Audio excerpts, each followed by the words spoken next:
Cuidados na alimentação são importantes em todas as fases da vida, mas na gestação eles são ainda mais importantes. No mês das mamães, este é o nosso assunto do quadro de Estética e Cosmética. Pode rodar a vinheta.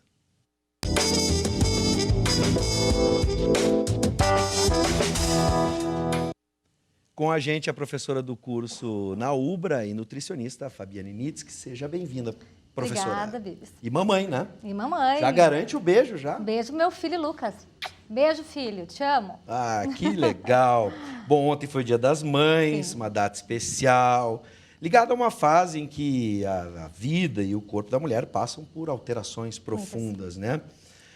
Eu fico imaginando aquelas que vão ser mães, porque Dia das Mães sempre tem aquele almoço, e come, e junta todo mundo na casa da avó, e algumas vão ser mamães ou estão em gestação. Vou começar até por isso, abusos, né?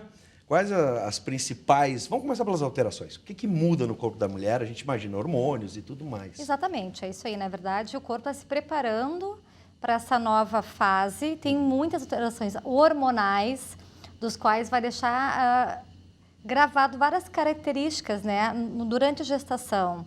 Desde enjoos, uma azia mais permanente, vômitos no primeiro trimestre, normalmente. Depois, acaba tendo vontade de comer algumas coisas, mas tem que cuidar com isso, porque às vezes tem um lado psicológico aí, né? Sim.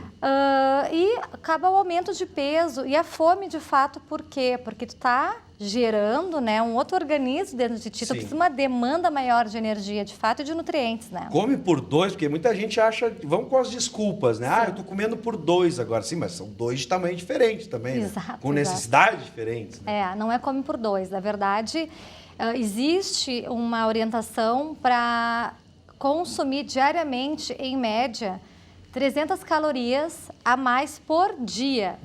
Para ter uma ideia, isso corresponde a mais ou menos uma torrada e um café com leite, uma fruta pequena. Sim. É isso aí.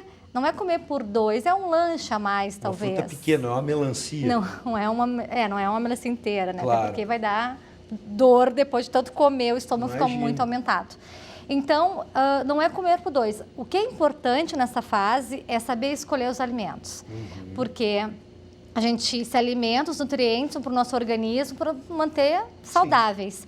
E na gestação, tu tem uma outra responsabilidade, né? Com o teu filho. Então, como qualquer mãe quer saúde para o seu filho, tu tem que saber escolher os alimentos para ter os nutrientes adequados para essa fase. Né, da gestação, desenvolvimento desse bebê. Então, isso é muito importante porque as mães acabam, algumas, optando comer muito mais, querem comer por dois, de fato, aumentando muito de peso, só que isso, além de trazer malefícios para o bebê, não está todos os nutrientes, traz para a própria gestação e para a própria mamãe, né? Ela pode ter diabetes gestacional, a própria obesidade, ou até pré-eclâmpsia, que tem um aumento de pressão arterial. E isso aí não é nada legal. No caso da diabetes, a pessoa consumindo muito açúcar, isso pode, de repente, ter também influência no bebê lá no futuro? Ou até mesmo o consumo de sódio também, alimentos industrializados, enfim? Na verdade, assim, em relação à diabetes gestacional, se a mamãe optar por muito frequente consumir esses doces, açúcar simples, sim, ela pode desenvolver. Claro que sempre pode ter a ver um fator genético envolvido ou não, né? Mas as escolhas delas é fundamental para isso. Para o bebê, não, né? Essa diabetes. Agora, em questão, tu falou do sódio, os alimentos industrializados, ricos em muitos conservantes, o próprio sódio, corantes, edulcorantes são os adoçantes, têm que ser evitados, porque quanto mais natural, mais orgânico seria o ideal, consumir melhor. Porque aí é muita porcaria, muito produto químico entra no organismo e a mamãe já tem um trabalho de tentar, o fígado, de tentar pegar e quebrar esses nutrientes para a gente não absorver tudo e mais a gestação, essas substâncias químicas vão entrar realmente no feto. Então, a gente tem que pensar, cuidar da saúde do filho, né? Tem que lembrar disso. Tá. Só para quebrar os mitos e verdades, essas coisas do desejo. Ah, acordo de madrugada, eu quero comer isso. Isso não é muito mito também, que passa de geração para geração? Eu tinha desejo, se não comer o tal do biscoito vai ficar com... Cara de eu vou falar, cara de traquina, tá? Depois eles me cobram aí, se quiserem.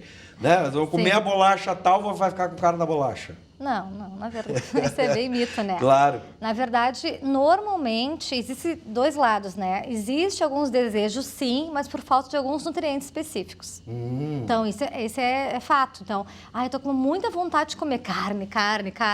Opa, então, de repente, será que essa mamãe não está comendo muitas carnes, está com falta de ferro ou própria de proteína? Isso pode ser verdadeiro, mas sempre a questão psicológica envolvida, aproveitar a situação, né? Sim. Já traz outros desejos e desculpas para ser saciadas, né? Bom, outra questão é a seguinte, a gente falou do que é ruim, mas existem alimentos, a gente sabe que hoje o alimento age de forma preventiva até mesmo para algumas doenças.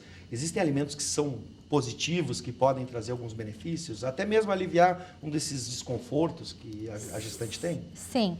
Bom, os alimentos, o ideal é sempre ter um equilíbrio, né? A mamãe, ela tem que saber...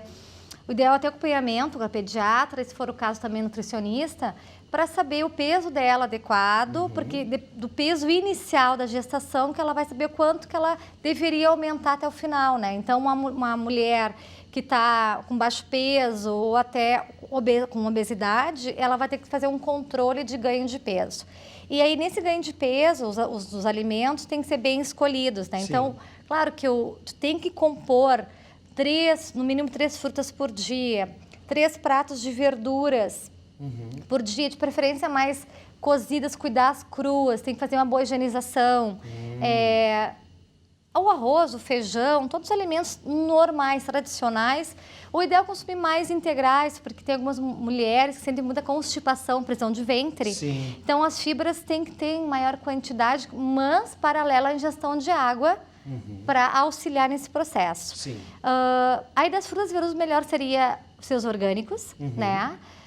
E comer com frequência, em menor quantidade. Com o decorrer da gestação, o feto vai apertando todos os órgãos e o estômago vai ficando menor, né? Mais pressionado. Então, quanto menor porção e mais frequente tu consumir o alimento, melhor. Sim. Né? E quando a mãe estiver lá com muito enjoo... Sim. Tem alguns alimentos, bebidas que auxiliam. Por exemplo, suco de limão. Ajuda? Ajuda. Ou picolé de limão, os mais ácidos. Ou tem pessoas que fazem o suco de limão e colocam nas pedrinhas do gelo, fazer gelinho, acaba chupando gelo. Né? Então, cítricos auxiliam nesse processo. E tem muitas mulheres que, ao acordar, sentem muito enjoos, né? Então, o ideal é, antes de dormir, fazer um lanche mais leve, porque vai passar a madrugada inteira, em princípio, sem comer, né? Tá.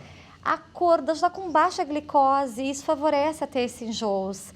Então, o ideal é, se sentir muito enjoo, vômito, é de manhã, deixar ali perto da cama uma bolachinha de água e sal, alguma banana, uma frutinha, para consumir depois, e consumir aos poucos e depois, de fato, ir para o dia, correr para a rotina, né? E caso haja o vômito, repõe imediato, porque a pessoa está enjoada? Sim, não. Ela vai... Normalmente os enjoos tem mais ênfase no primeiro trimestre. Tá. Nesse momento tem muitas interações hormonais, e é por isso que tem esses enjoos. Neste momento não tem que estar se preocupando tanto com o ganho de peso, é mais no segundo trimestre. Sim. Então o ideal nesse momento, que a mamãe vomitar, o ideal é se hidratar, água, né? E comer aos poucos, não desesperada depois para vomitar tudo de novo, né? Sim. Vai conforme ela conseguir e aos poucos, depois isso em princípio vai passar. Tá. Professora, gostei da dica do suco de limão. Enfim, alguma outra dica, algum outro alimento que pode ajudar de alguma forma específica? Dos enjoos? Ou, enfim, na gravidez. Por exemplo, a ingestão de iogurtes, essas coisas que fermentam, isso pode ajudar de alguma forma? Pode prejudicar de alguma forma? Não. O ideal é comer tudo de forma equilibrada. Exato. Uma coisa na gestação importante, que as gestantes precisam muito de minerais de ferro e cálcio, sim, porque muitas ficam com anemia, ferroprívica, deficiente de ferro. E aí tem que aumentar o consumo de vegetais verdes escuros. Brócolis, por exemplo? Brócolis, couve, manteiga, couve verde, espinafre, radite, rúcula. Então, esses vegetais verdes escuros ricos em ferro e cálcio. Os laticínios são ricos em cálcio, né? Mas tem mulheres que não consomem leites ou não gostam tanto de iogurte, então tem que abusar mais de vegetais verdes escuros, né? Tá. Então, eu acho que seria um interessante esse consumo. Álcool e além do álcool, aquele mito do sushi, por exemplo, carne crua. Não é mito, é verdadeiro. Então, de preferência, alimentos cozidos. Por quê? Porque esses alimentos crus, depende do manuseio, eles podem, então, levar a outras patologias por questões de multiplicação de bactérias. Então, peixes crus, gema crua, carnes mal passadas ou cruas, e até saladas cruas. Então, tem que ser bem higienizadas as saladas cruas. Sim. Né? Que seria uma colher de sopa de cloro, hidroclorito, com 1 litro de água, colocar o produto leite a 15 minutos, que auxilia. E, de fato, isso não é mito. Você tem que ter cuidado, de fato, que pode passar por feto. Álcool nem pensar. Álcool não precisa, né? Não Nesse precisa. momento, tem que cuidar do teu filho, Sem que está dúvida. ali. Bom, professora Fabiane, seja sempre bem-vinda. Parabéns Vives. pelo Dia das Mães, mesmo que atrasado. Muito obrigada. Né? E obrigado pelas dicas. Com certeza. Obrigada. Boa noite.